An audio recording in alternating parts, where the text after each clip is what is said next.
Prime Minister Andrew Holness unveils a slew of plans to action Jamaica's prosperity, gives answers to burning questions, and the Cabinet on Monday approved a submission to name the North-South Highway in honor of former Prime Minister, the Most Honorable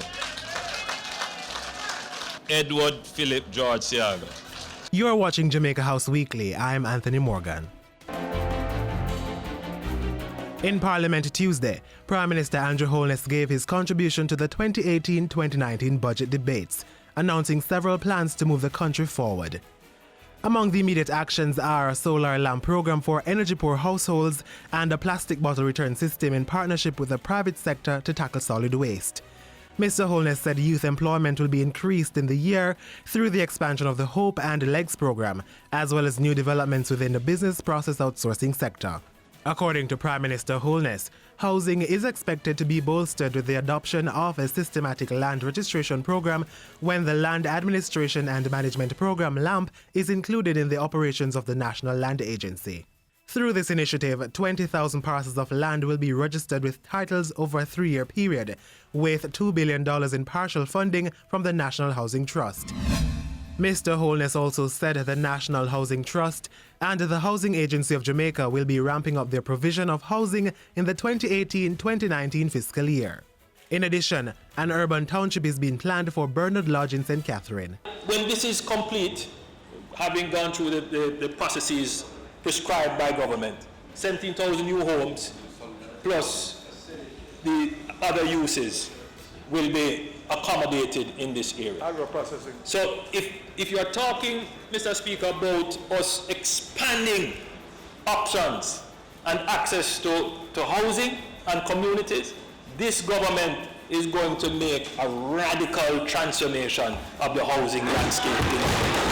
For too long, persons with gang associations and those who are part of criminal organizations have been proceeding with impunity.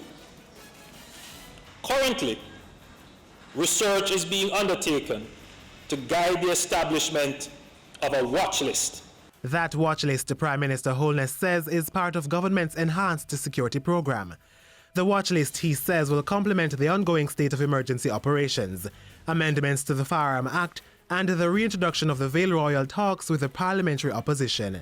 In the meantime, Prime Minister Andrew Holness said work to begin implementation of the National Identification System (NIDS) was 90% complete. He said a legal working group would be established shortly to develop regulations, so too with a procurement group for the provision of a NIDS solution. The passage of data protection laws and the expansion of ongoing public education campaigns are expected to continue this year. On full implementation, I am sure that the ease of doing business, public order and security, citizen participation, and financial inclusion will all improve. By Wednesday, Mr. Holness was at Jamaica House hosting his first Media Day of 2018. The Media Day culminated with the hosting of a social media town hall where he answered many questions. Among them, plans to review the customs duty and valuation regime. Those are really policies that would have to be reviewed not just by customs but by the Ministry of Finance and the Ministry of Industry and Commerce, having to do with our duty and valuation regime.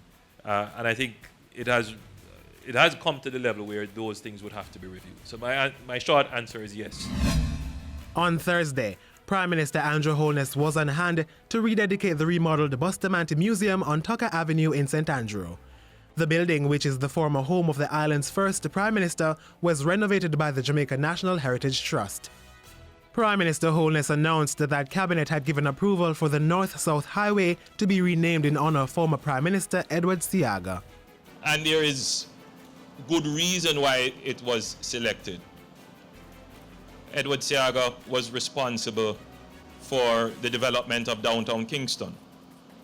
He was also integral, initiated the development and expansion of Ocho Rios as a tourism destination. The North-South Highway creates that link. And so it is Only fitting. Only fitting. Prime Minister Holness also disclosed that plans are in train to erect or renovate sites, museums, libraries and other monuments in honor of the nation's leaders. Back at Jamaica House, Prime Minister Andrew Holness held talks with representatives from financial services and communications company Western Union. The group held wide-ranging discussions to include remittances and its impact on the economy and how the implementation of the National Identification System would curtail financial crimes. Wednesday's discussions come against the background of Jamaica becoming the first country in the region to offer Western Union digital money transfer services, connecting customers to more than 200 countries and territories. And Mr. Holness closed out his week by handing over 60 Lenovo laptops to the Nurses Association of Jamaica NAJ, the Jamaica Library Service JLS, and secondary and tertiary students. The laptops valued at $65,000 were issued on Friday at Jamaica House. The NAJ and the JLS received 10 computers, while the rest went to students in St. Catherine, Kingston, and St. Andrew. And that's it for Jamaica House Weekly.